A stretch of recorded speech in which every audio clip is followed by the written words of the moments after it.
Good evening, Browns fans, and welcome to OBR Weekly. It's Wednesday at 7 o'clock. Free agency starts Monday, and this is OBR Weekly presented by CoreHomeFitness.com. Not sure why we're in two little boxes. There we go. How you doing, Fred? Can't keep me in a box, Barry.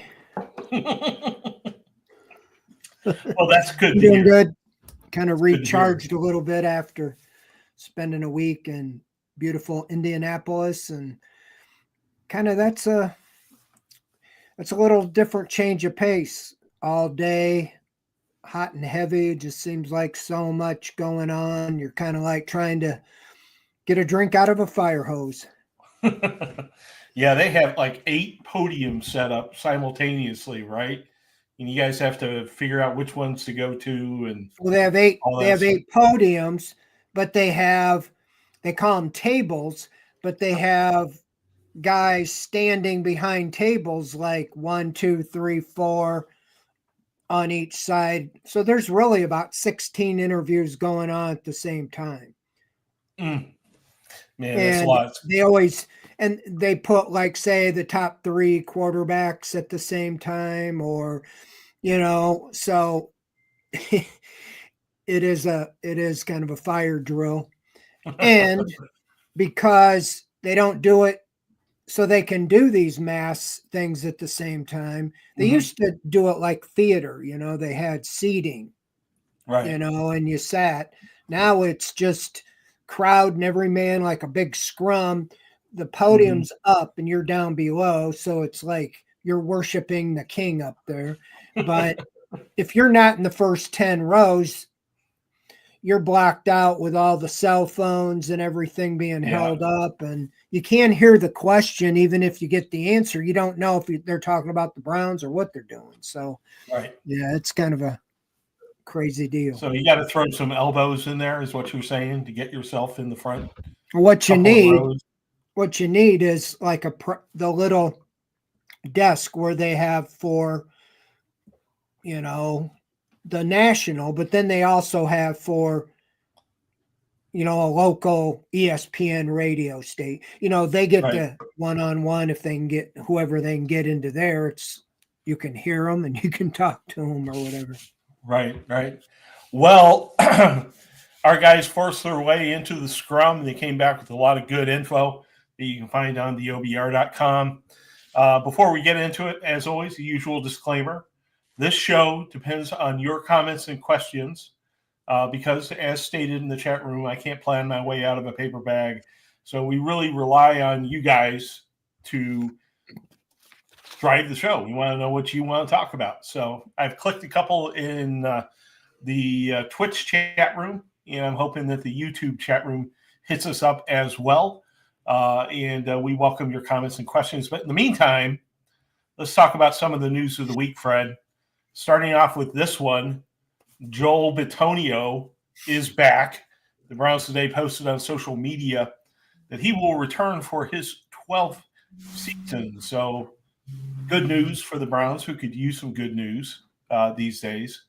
I guess given the fact that he came close to leaving, Fred, do you see them bringing in a developmental left guard via the either free agency or the draft this year?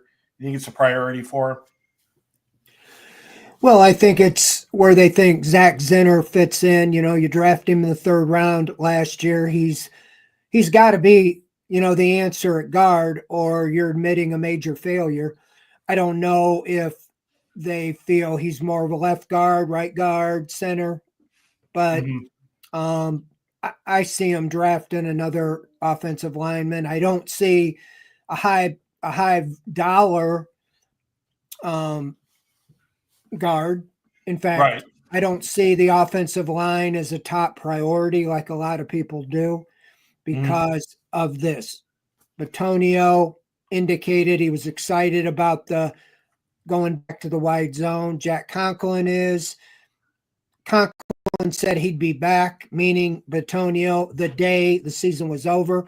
I expected this all along. Plus, Bitonio, I think he gets $16 million or something like that for one more year. I mean, You never have enough, do you, Barry? No, if someone put 16 million in front of me, I would probably do whatever was required to get that sum of cash. There's some exceptions. There are a couple of things I wouldn't do, but by and large, I'm pretty agreeable when there's that much cash involved. So we got some questions already, but let's go on to our next topic. We're very happy that Joel Bitonio is back, but we now have a wide receiver on the trade block, Fred, and this has to send alerts down to Berea, 100 Lou Groza Boulevard, or whatever the address is now,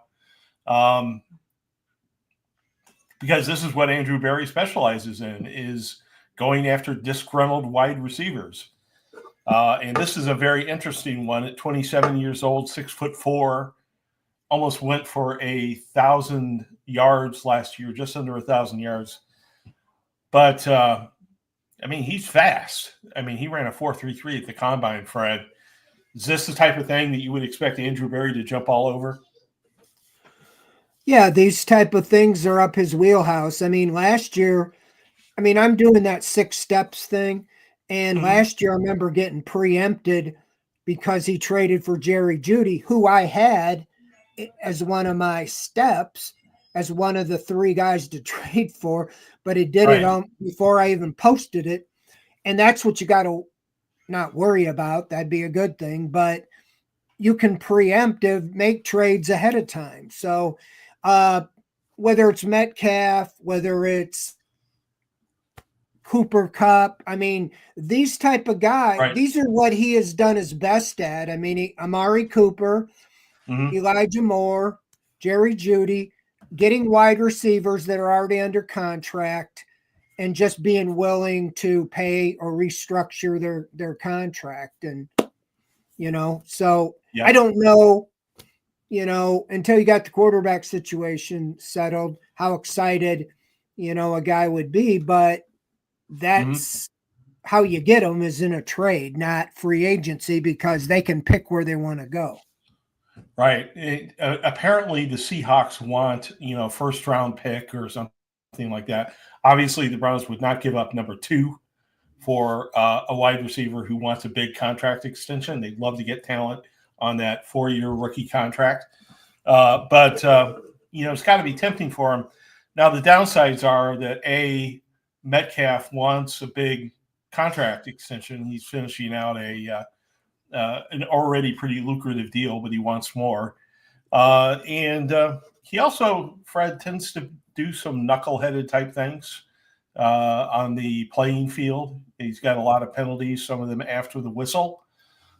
So, I mean, sort of given that, sort of interest on his part, is there a chance that Andrew Berry might say, well, he's got a lot of talent, but we're not going to chase this particular guy? Yeah, absolutely. The Brandon Ayuk last year was another one that wanted a big contract, whether he was just trying to get leverage with the 49ers. But we know that Amari Cooper was, being thrown out there, and that was, I don't know how close it came. But I look at the guys he's brought in. Amari Cooper, I wouldn't say he's disgruntled. I'd say the Cowboys wanted to get rid of his contract. Right. Jerry Jeudy, kind of the same thing. Elijah Moore, kind of the same thing. Or they could get a higher pick for him.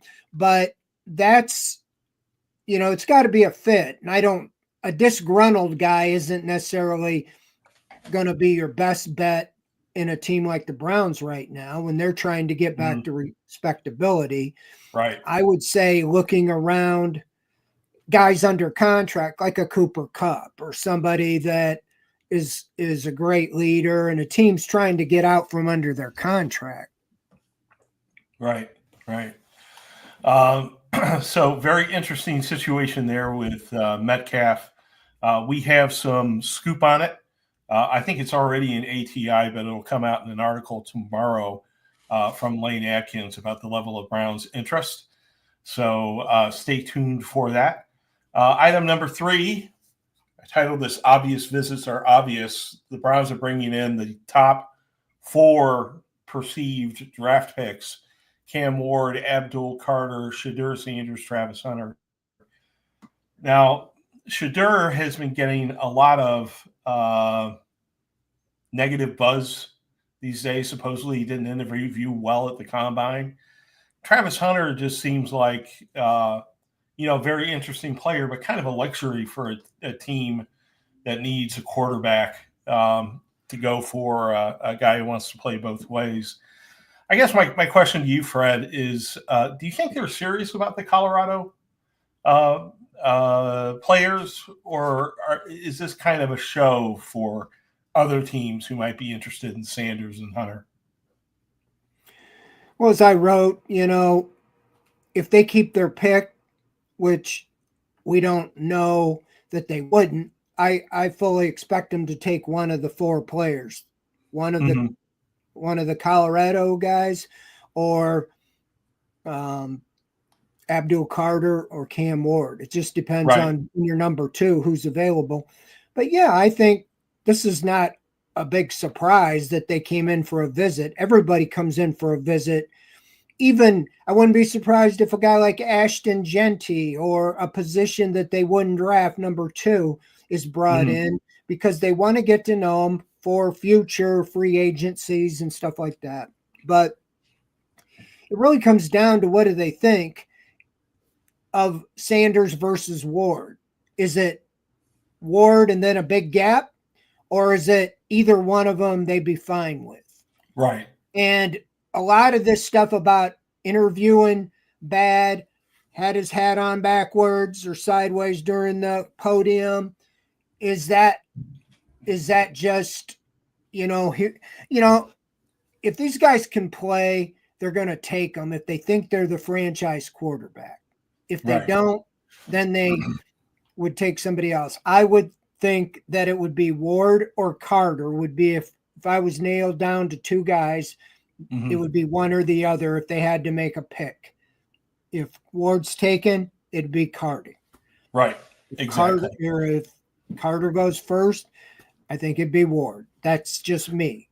Right. And, if it turns out to be Carter, would you see them trading up in the first into the first to get a Jackson Dart or, maybe Sanders if he drops? Yeah, I think anything, again, I'm not privy to know do they look at Ward and Sanders as close enough compared to Sanders and Dart? You can't assume he's going to be there at the 33rd pick because those guys always get drafted in the first round if anybody likes them. And this is what I keep saying about the Browns. If they are convinced Cam Ward is the only quarterback that they know, they love, they got to get from 2 to 1 somehow. Because otherwise, then you're just taking a shot at somebody else. So I don't know how they have them evaluated. But if they feel that either of those guys can be their quarterback, then why wouldn't you take him at 2? If you felt like Dart is better than Sanders, why wouldn't you take him at second? Just to say, well, he's not. That's the same thing I'm saying about if Cam Ward they have as the 12th best player on their board overall, but he's a for sure quarterback, you take him at number 2. If Sanders 15th overall on your board, but they're for sure he's a franchise quarterback, you take him at number 2. Yep. You just don't play games, like you got to get a quarterback, that's it. But if you think, well, we're not really sold on the guy, you don't take him. Yeah, absolutely. And, this team is in such dire need of a quarterback, if they are convinced. And a lot happens, Barry. A lot depends, I think, on what they do next week in free agency or trades with veteran quarterback. If you come out of that with a home run and feel like you really nailed it, then you can maybe set back and not feel so desperate to take a quarterback. I've been saying all along to go get whoever now at trade or free agency. If you like one of these two, draft them, But if you have them all the same, take one, at 33. Yep. Makes total sense. And, if you land a veteran quarterback that you're very, very confident about, maybe you look at more of a developmental guy, behind him, depending on the age of the quarterback. And we'll get into the ages of free agent quarterbacks here in just a minute. Just a reminder, hit us up with your comments and questions in the chat room. I am marking them off, and the second half of the show will be spent focusing on your comments and questions. Next item, Carson Wentz's name has been dropped. It was sort of a throwaway line in an article from Jeremy Fowler. He just sort of said, keep your eye on Carson Wentz. He's someone to watch. And that got very easily agitated people like me agitated because I don't want to see Carson Wentz as the Browns starter this year, but you may have another opinion, Fred. What's your take on Carson Wentz? No, I'm not excited about Carson Wentz. I'm not, to be honest, excited about a lot of the guys that are available, and that's where I think the Browns have to be very aggressive. I think they will, but it doesn't mean they'll come out with one. If a guy's a free agent, he can go where he wants to. This is where the Myles Garrett comments could really, come to hurt him. A guy says, well, gee, I don't want to go to a team that isn't going to win next year. Or I don't want to be a guy that's going to just, start a game or two before the guy they draft becomes the starter. And, that comment about DePodesta, that's kind of ancient history now. I think it goes back to 16. But I wouldn't think he would choose to come here, with DePodesta still involved.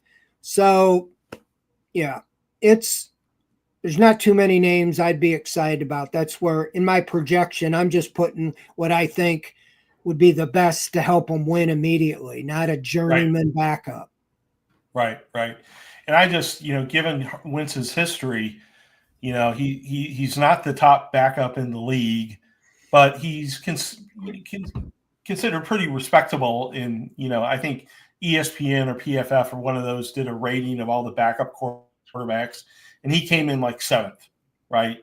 Behind Tyrod Taylor, but, ahead of a great many of the backup quarterbacks that were in the league. I think last year Jameis Winston was the top backup when he first got here.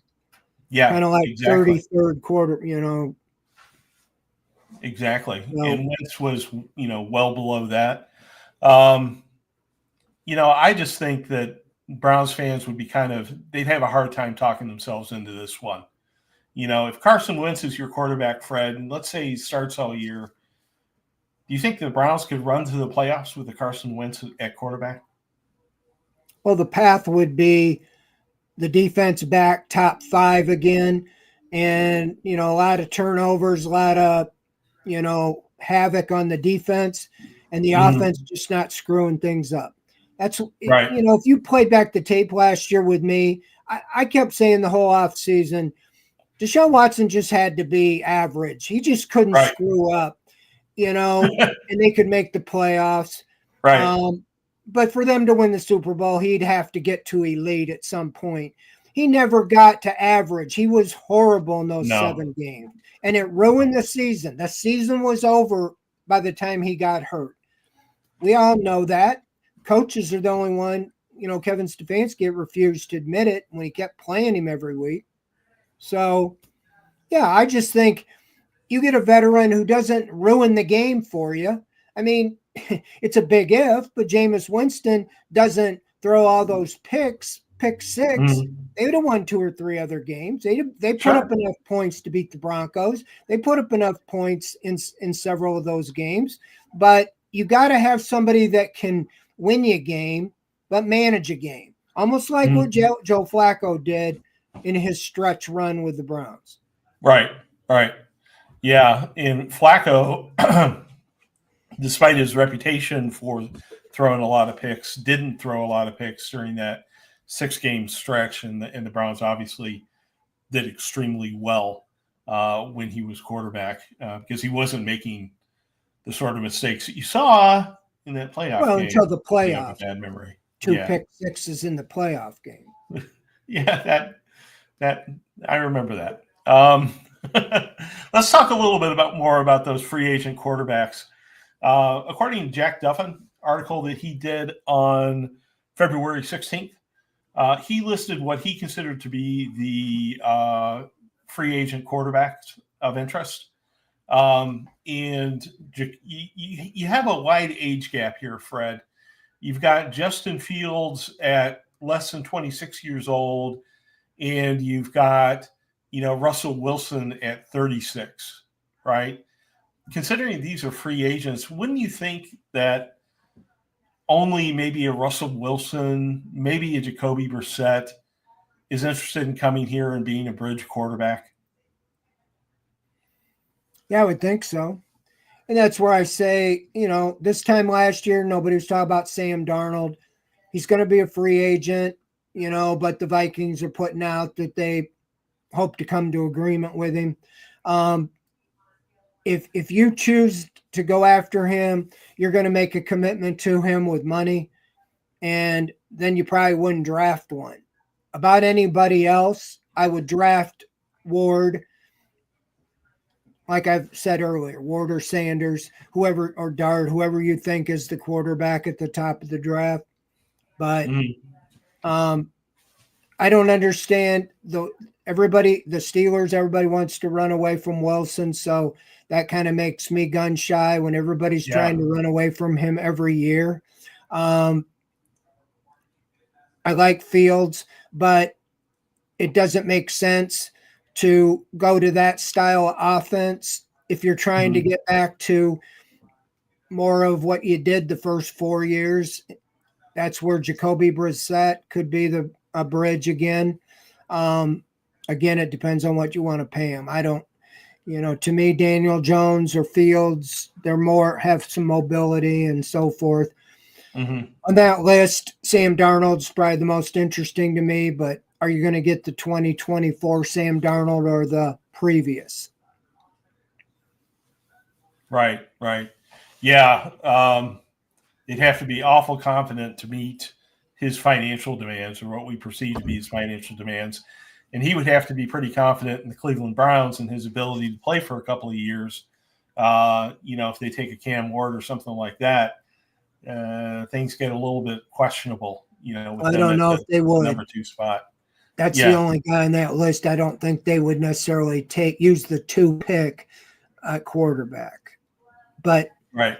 Yeah, you're going to make a major commitment to him, like $100 million or something like that for 3 or 4 years. And, Barry said they could do whatever. And they were talking a little to Matthew Stafford. But, yeah, I'm just not sure what's the best way to go, at this point. That's why I keep coming back to the Kirk Cousins or Derek Carr. Keep hearing things that Saints are still thinking of moving on from him. It's got to happen here soon. Same way with Cousins, but if they keep their guys, that shrinks up the availability all the more. Right. And another guy whose tenure may be a little bit more questionable after today's news is Geno Smith, right? We don't know if he's going to ask for a trade and ask out of Seattle. Although it would seem he would be tempted by a reunion with Pete Carroll, perhaps, but he might be another name to add to that potential trade list. All right. That's what I say. You don't know. Yep. Let's go to some of the backup quarterbacks. Now, this is a little bit smaller print. I apologize for that.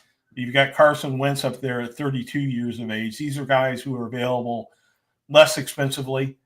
So you got a 37-year-old like Andy Dalton there, who I think would be happy to be a bridge quarterback. You got Jameis Winston there, Garoppolo, Flacco. Assuming you can, Teddy Bridgewater's on there. Assuming that you can actually read this, Fred, on your screen because it's so small. Any names up there excite you? No, I can read it. Are you talking about instead of getting like a frontline starter, getting just somebody to be the backup quarterback or to start until the rookie plays? I think is what you're saying. Yeah, exactly right. If you don't hit on any of those that I listed, and you're falling back to Carson Wentz, as has been rumored, because he's a free agent, so he may not want to come to Cleveland. The question is, are there any of those guys you think might be able to fill the gap? I mean, Joe Flacco. I mean, I heard in Indy that the Browns are open to talking to him this year when last year they weren't. Right. And even Jameis Winston, if you're going to run the ball instead of having him throw the ball 40, 50 times, I Mm-hmm. think there's a path with him, to start. Not too excited about anybody else. I mean, Right. again, at this time last year, nobody thought Sam Darnold was going to do anything. Maybe Zach Wilson's that guy on this list. Maybe Trey Lance is the guy on this list. I don't know. And this is where at Indianapolis, I asked Kevin Stefanski kind of what we talked about here. Why don't you make the call? This is for your exactly. offense. Who would be the best for your offense?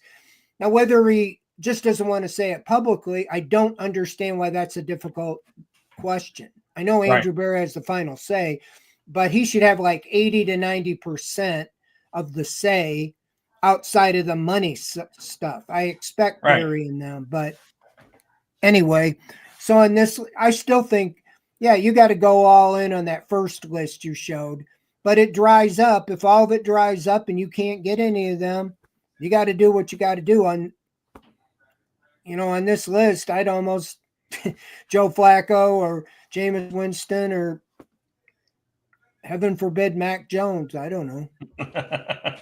Yeah, it's there's not a lot of excitement there. We do have some folks out in the chat room who mentioned Garoppolo and Cooper Rush and others who they think might have potential, but not really not really an exciting group there. Okay, our final topic before we go to questions has to do with Myles Garrett. Not a lot of no real new developments here, just both sides sort of digging in to digging their trenches and saying that they're not going to bend. Did you get any sense in Indianapolis that there's any thaw here, or is this just a standoff until someone blinks? I think it's a standout. I mean, so DK Metcalf declares he wants to be traded. Jermaine Mm-hmm. Pratt, he declared he needed to be traded. I mean, it's just what the guys do nowadays that are under contract. The contract doesn't mean anything, like we've talked about. The biggest thing with the Browns is that it kills them if they trade him, especially now before the draft. Right. If there's any path, it's doing it in June and then the draft's over. So you're really not getting anything to help you in 25 unless you required 2 starting defensive ends or something like that. Right. Take the idea we're getting 2 starters for 1 elite starter or solving the quarterback position. So I heard Diane Rossini say today that everything she's hearing that the Browns have dug in, but she threw for now. And whether she was told that directly from Andrew Berry for now or heard that from an agent or something like that, that's a big 2 words, for now. Right. The way I took it from Andrew Berry, they're not trading him. Yeah. Now, they could take a different posture, but I keep coming back. Besides what it would do to the Browns, they would basically be done this year. They can't really compete, can't sign anybody, especially if they would have to do it here before you become salary cap compliant. And then if you did it after that, you immediately got to make moves to get you under the cap of that 36 million. So I just feel like it's a moot point. He's got 2 years left. He has a choice of just not playing, but he doesn't get paid. And, he's in the prime. He could just sit out his 29 and 30 age years and then he's a free agent. But I just don't see too many guys doing that nowadays. Right, and he doesn't only want the Hall of Fame; he wants that Super Bowl too. So you got to play football in order to reach his objectives. But Myles Garrett, there's one thing Myles Garrett doesn't need, and I'm sorry to say that's Core Home Fitness. Our Core Home Fitness guys have been supporting this show with their ad dollars for a while. They help us put on all the great shows that are part of the OBR streaming network. Of course, they make the best adjustable dumbbells on the planet, right? Everyone knows that, from Men's Health to Consumers Reports and all the others. These guys make the very best dumbbell equipment. They make the benches. They've got all kinds of videos on their website explaining how to use them and how to train. Core Home Fitness is a winner. And of course, we love them because they support the OBR and our video efforts. So thank you, Core Home Fitness. And let's get to your questions in the YouTube and Twitch chat room. And Fumble13 properly points out that he's probably been hitting the Core Home Fitness already. And the guy is just a rock. But let's go to some of these questions, Fred. This one from our buddy Fumble. He said, if it is true that Chubb won't be back, then they have to double up on running back in the draft. The field is so deep, you can probably get one as late as probably the 6th round. What do you think? If Chubb goes off in free agency and we're left with Jerome Ford, would you see them grabbing a couple quarterback or a couple running backs in this running back rich class? Well, if you read my article today, you would know the answer there, Barry. I talked about what the Browns should do. Free agency, last year he brought in Deontay Foreman. I mean, he's a 1-year type of he was supposed to replace Kareem Hunt. Kareem Hunt would have been better. But right. The running back situation improved, with Saquon Barkley going for 2,000 yards and Derrick Henry, both of them free agents last year. But I still don't think by and large free agency is going to be big. I had a couple options in there in free agency, Aaron Jones and I think J.K. Dobbins. I think Najee Harris is a free agent.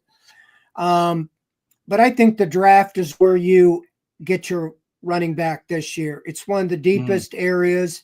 I like Travion Henderson, not just because he's from Ohio State, but I'd be happy with Henderson. I listed him in that story today. It's on the front page of the OBR.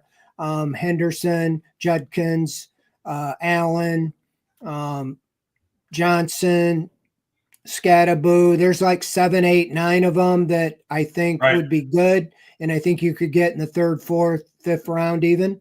The biggest thing is I think Ford has shown he can be a good second or supplement back. You have him, you draft one of these young guys, and then I just can't see the Browns not bringing Chubb back. He would have passed Leroy Kelly last year. He needs 400 yards to be the 2nd all-time leading rusher in franchise history behind Jim Brown. Usually in the 2nd year, somebody is healthy now than they were coming off the injury he did. So why wouldn't you take a chance on him? And you got the top running, you got a top rookie for the future, Ford, and then Chubb. If Chubb comes back, you got a dynamic, and you got for now and next year. But if he doesn't, then maybe that's where you take a 2nd running back, even lower. If you took a 3rd rounder and another one, the 5th or 6th round, then you got 2 young rookies, Chubb and Ford. Right. Well, we've got 11 draft picks. This is a very deep running back class. I think the Browns, as much as he wants to finish with the Browns and the Browns love him, they talked to him and said, look, this is the situation. Go out and see what kind of offer you can get. And would you give us right of first refusal? And I think that he would do that, or his agent would do that. and I saw somewhere said a 1 year, $3.2 million with incentives is where he's worth. Okay. Yeah. I think they'd do that. Right. Well, if Andrew Berry says that, he has enough flexibility to do whatever he wants, they probably got $3 million sitting around somewhere. They don't want to look bad. They got enough PR problems. And if they have a chance to have a win, I think that gives them a chance to have a win. I can't see somebody saying, here's Chubb, we're going to give you 10 million guaranteed, well, then he's gone, but Right. I just a 29-year-old coming off 2 injuries, including a major injury that nobody knew if he'd come back at all from. Mm-hmm. Yeah. There's rumors out there. One rumor is that the Steelers are interested in him. I don't know if that's a ruse or not on their part. And there were some things written today about, him not coming back. And I have not heard anything that suggests that the relationship between the Browns and Chubb is broken to the extent that, he wouldn't at least, talk to them if he goes out in free agency and gets another offer. But, I haven't read that particular article either at this point. All right.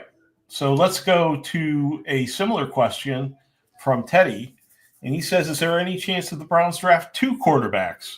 So get one high, and then with all those draft picks they have, maybe pick up another developmental quarterback and see what happens. Yeah, I do. The only quarterback Andrew Berry's drafted is a 5th rounder, DTR.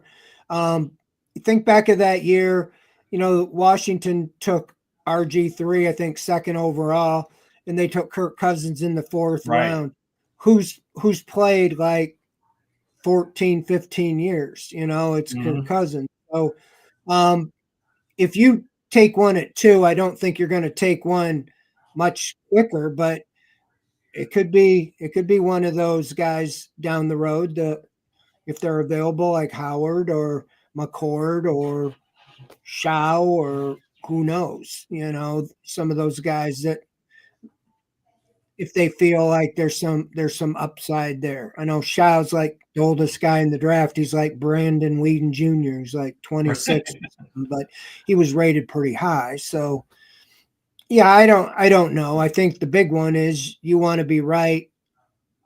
How good you feel about depends on it. If you feel Ward's clear cut the franchise quarterback and you can get him, I don't think then you worry about another guy. But if you get a guy, if you're not sold on, you don't take one at 2 and you trade up and you get one, well, then maybe you take another one. Right. The older quarterback might be a possibility. We've got some information on that behind ATI right now, and it'll be in an article here fairly soon if you are a subscriber to the OBR, and of course you should be, right? Let's go to the next one. MC Lawrence wants to talk quarterbacks, and he asks, any of these free agents quarterbacks would be interesting to see what Stefanski might be able to do with them, especially Daniel Jones. Daniel Jones' name keeps coming up. Is a possibility he may stay in Minnesota. But what do you think of that possibility, Fred? Would that get you excited for the season? You'd have Daniel Jones and maybe a early round quarterback in case he isn't able to recapture his best performances as a Brown. Yeah, I mean, he looked really good when he beat the Browns. I think he started out, he was like 19 of 21. He was throwing the ball to neighbors. That helped a lot. But I don't know what happened after that. It seemed like about 2 games later he was benched, and then they cut him and moved on.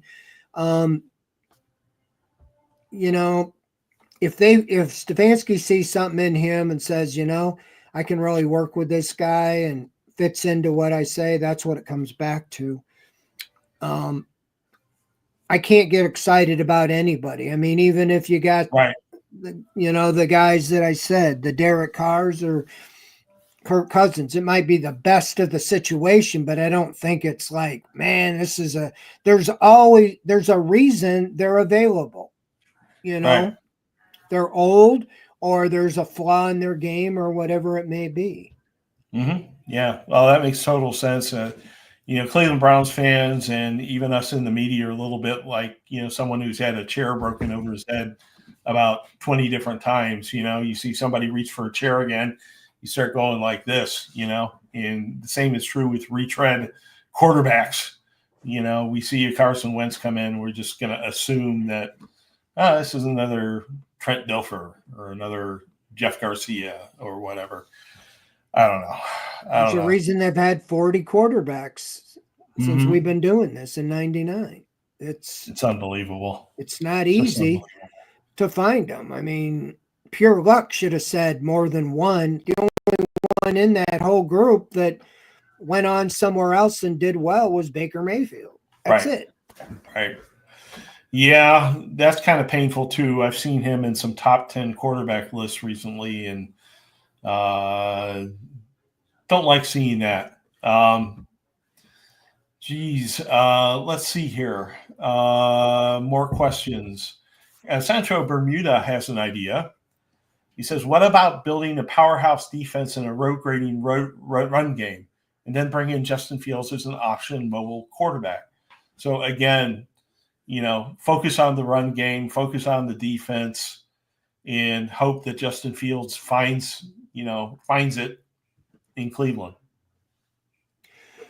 Well, I like the defense side. I've written about that I think the quickest way to fix your team right now, the defense is closer with Jim Schwartz to being a top 5 defense than the offense is. The offense is what lost you a lot of those 14 games last year, scoring 15 points. The defense did a good enough job holding the opponent to 20 or under a bunch of times. They lost a bunch of games early when they held the opponent under 20 points. So that's the case for getting Abdul Carter and with Garrett and getting a free agent defensive tackle and just really amping up that defense and get them back to what they were a couple years ago, with the difference taking the ball away more. And then the offense, if you could just score a few more points a game, I think you'd win a lot of games. That's what the Steelers did. They had no offense 2 years ago and still made the playoffs. Last year had a little better and made the playoffs. So that's a road. The running game should be a no-brainer. Last year they went to the passing game first, and they had an all-time low in running. And one of the reasons Bitonio's coming back and Conklin, that wide zone, get the running game going. That's where I said get a back or two of fresh legs and get the running game going. And whoever's at quarterback, that's their best friend, so they don't have to throw the ball 40, 50 times a game. I swear if Jameis Winston didn't have to throw it 50 times a game, he would have looked a lot better. Yeah, and that was just because that was the offense they were running. Yep. And he was throwing into some tight coverages because defenses sort of understood what was coming. Interesting idea, Sancho. Question is, could Justin Fields get the Browns past the infernal 20-point barrier often enough to win games? And our quarterbacks last year couldn't do that. Well, that would be a different approach because they're going back to the wide zone, and that's not a mobile running quarterback unless you incorporate something there. It's more of the in the pocket play action like you saw with Joe Flacco and that type of, before Brissett, Bayfield.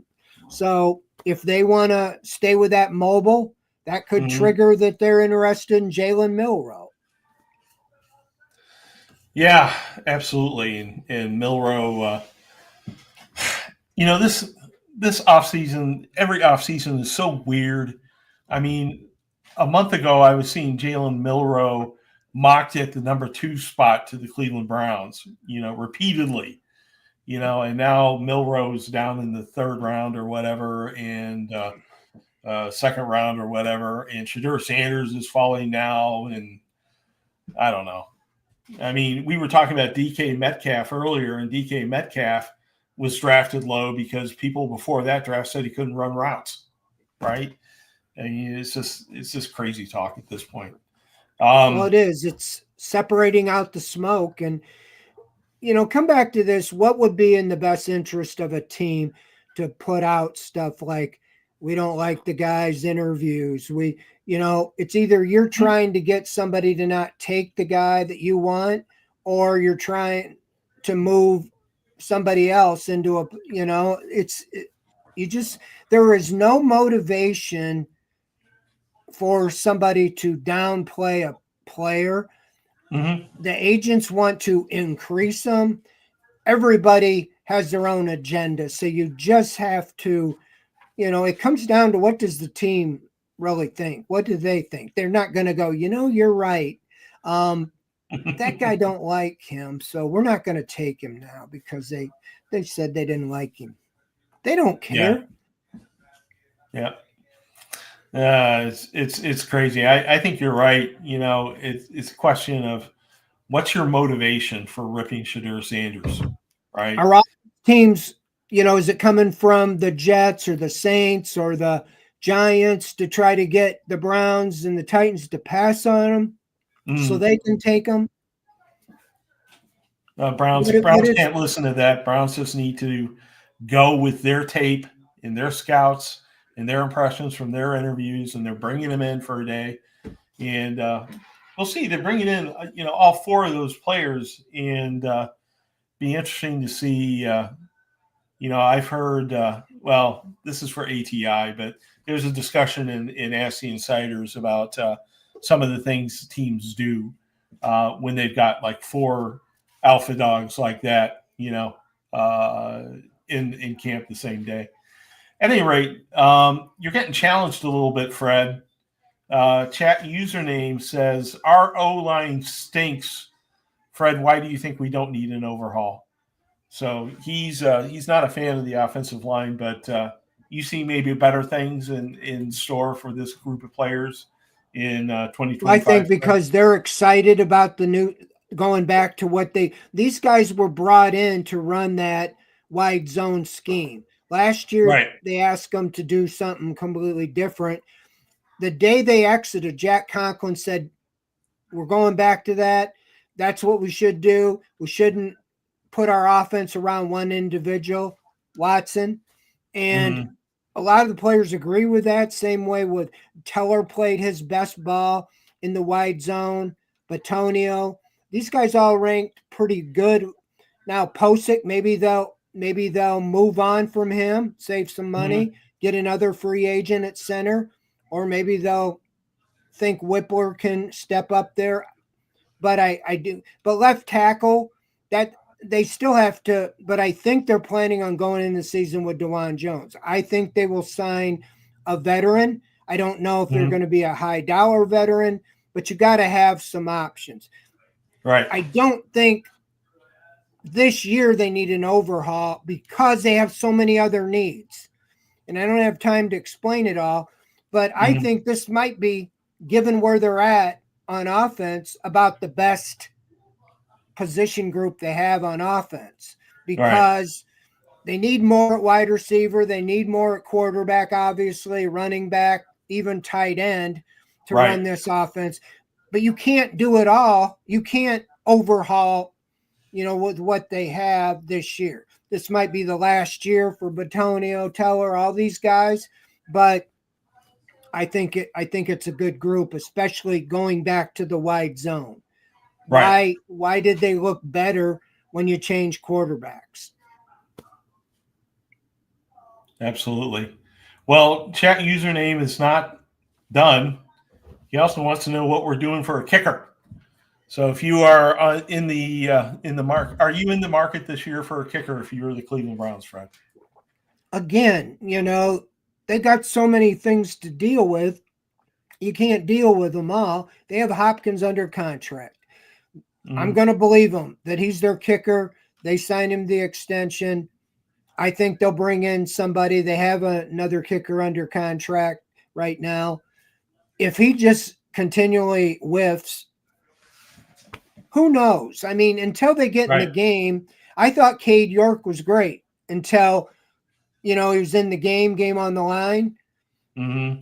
And same thing with Hopkins. The year before he didn't miss anything. He was probably the best kicker in the league. And then last year, he was like 2/3 on field goals and not much better on extra points. So I can't measure between the ears, what's going on. Why did Cade York kick so well for the Bengals? Is it Mm-hmm. now he turned the corner? And if you think he has, you could bring him back. I don't know. Kickers, man. It's next to impossible. I think you need, out. with all these rule changes, I think you just got to do away with kicking and just, it used to bother me, you got these 5'5", 150-pound guys that can't play football that always decide the game. The big boys play the whole game with 3 seconds to go. This little fella runs out there like Garrett Yepremian, who doesn't even know what football is, kicks a field goal, and he's the hero. It's like, why in the world do you have everything revolved around kicking a field goal? It's like, I don't know. Right. It seemed like there's got to be a better way. If you outlawed kicking, then you just score touchdowns or nothing. Well, the way the game's going with all these kickers are able to hit it from 58, 60 yards, it's getting a little ridiculous. I'm all for that. If you're going to get a kicker, get one that makes from 60 and doesn't miss. Right. Like Aubrey did with Dallas. Well, yeah. Well, let's not get into the subject of Justin Tucker at this point, but they may be looking for a kicker. They may not be looking for a kicker. We'll see what happens with Hopkins as time goes on. Here's an idea from Fumble 13. He says it's a copycat league until someone takes a chance and swings a pendulum. So run the ball, grind the clock. He's looking for some old school football here, Fred. I think, with Saquon Barkley's success and, some of the other running backs in the NFL now and all these talented ones coming out of college, maybe the pendulum is swinging back a little bit to running the ball. Well, I think after last year, you lost Callahan. This year, it's interesting to me that you went back to one of his disciples who was a head coach at Rice and who was with him for many years, knows the wide zone scheme. The players they have on the offensive line play in that scheme and like it. It just makes sense to me. And, I mean, you can say what you want. But one of the reasons they were a top 5 off running, they had Nick Chubb at the peak. And they haven't had that the last 2 years. That's why I'm saying with that offensive line, you get a dominating big-time running back in the draft to go with what you have. I think they can be. And that's the idea of even drafting 2 guys. If you're really not going to bring Chubb back, then for sure you draft 2 guys. Unless you sign Aaron Jones or J.K. Dobbins in free agency and then draft one. But you need to have 2 backs beside Ford and not the guys you had last year. I just not seen it. Yeah. Do you have a favorite running back in the draft class? Are you a Cam guy? Are you a Ashton guy? Or you have anyone? I have it right on the front page of the OBR. Travion Henderson. I know. I've been running amok all day. I haven't read it yet. But no, he's the pitcher because I think they can get him in the 3rd round. Maybe not. Maybe in the 2nd round. But I like that Omario Hampton. I don't think that you can get Genty. I don't want to use the 2nd pick in the draft on him because there's so many other guys. But I think Henderson or Judkins, I'd be happy with either one of them in the 3rd round. I don't know exactly where they're all going to get picked. But I have to believe, even if there's a run on them, that you'd have a chance to pick one of those 8, 9, 10 guys that are all considered, NFL ready backs. Right. Well, we have Manimal saying it's time to go back to the Mack and Biner show. I mean, the whole time Chubb and Hunt were here, you were advocating for putting them both in the backfield at the same time. and that never seemed to happen. Would you like to see a couple of these quality backs in the backfield, Fred? Well, I do. I beat that to death with Kevin Stefanski, and he never. Right. If he's running this offense and if it's under him, he just isn't going to have two guys back there. He's more of the you got to have one back. Maybe you have a fullback that blocks, but as we saw with Biner Mack, one block for the other one.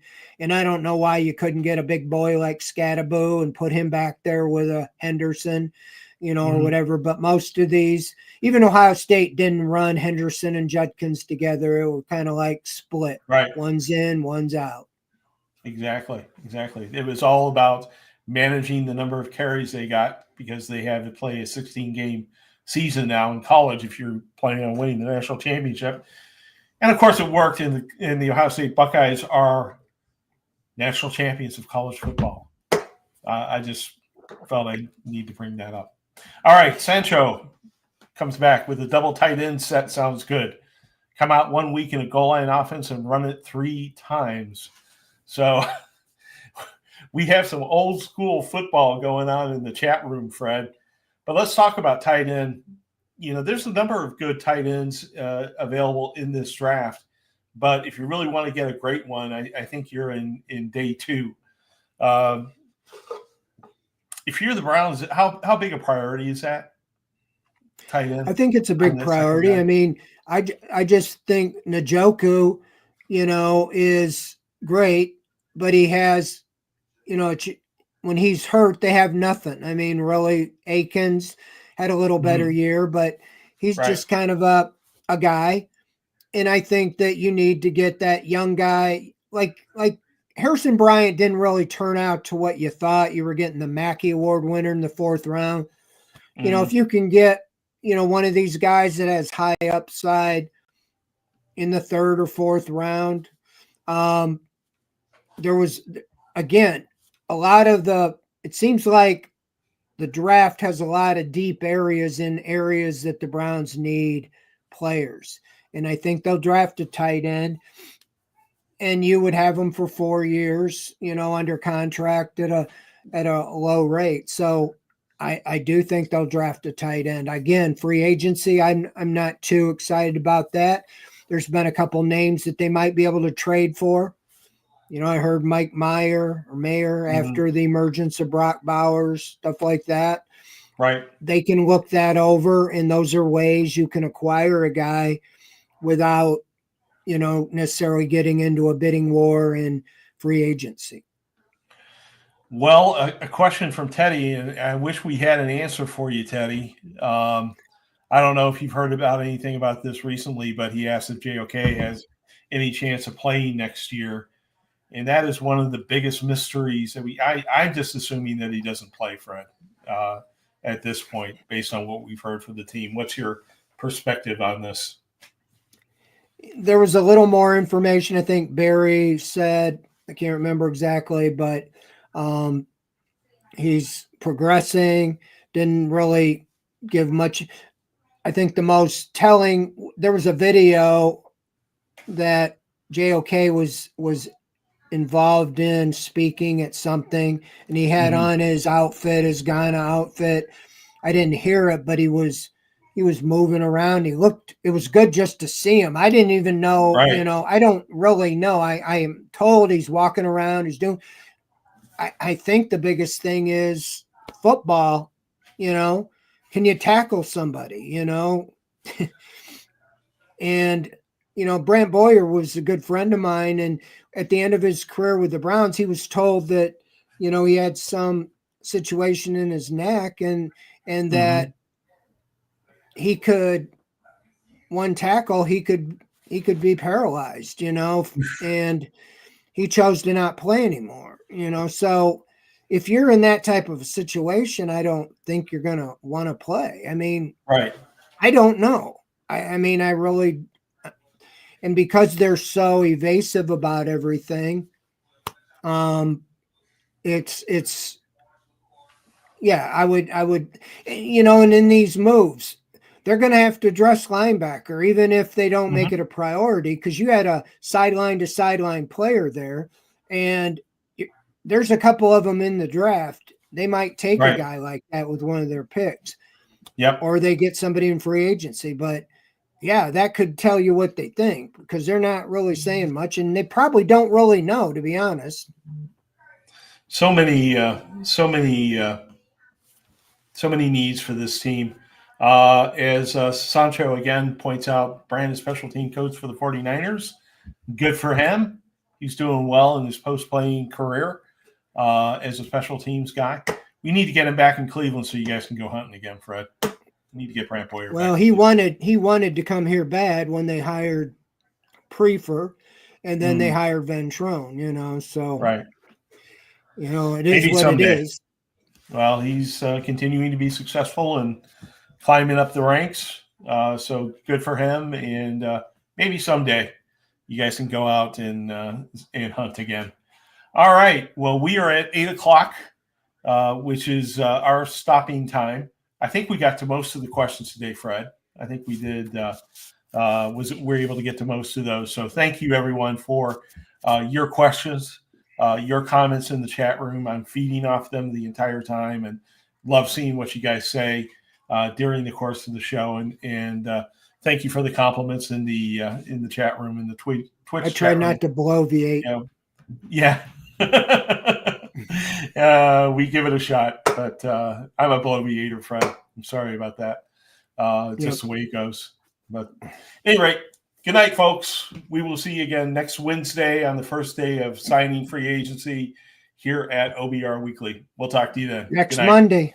Next Monday is when it starts. So that's the tampering and then the signing on Wednesday. So we get by then it's a done deal. It's a done deal. Right, exactly. So everybody go read Fred's article. That's what I'm going to do as soon as this show is over. I'm going to read Fred's takes on the running back position. Hope you do too, and we'll see you next week on OBR Weekly. Good night. See ya. Thank you.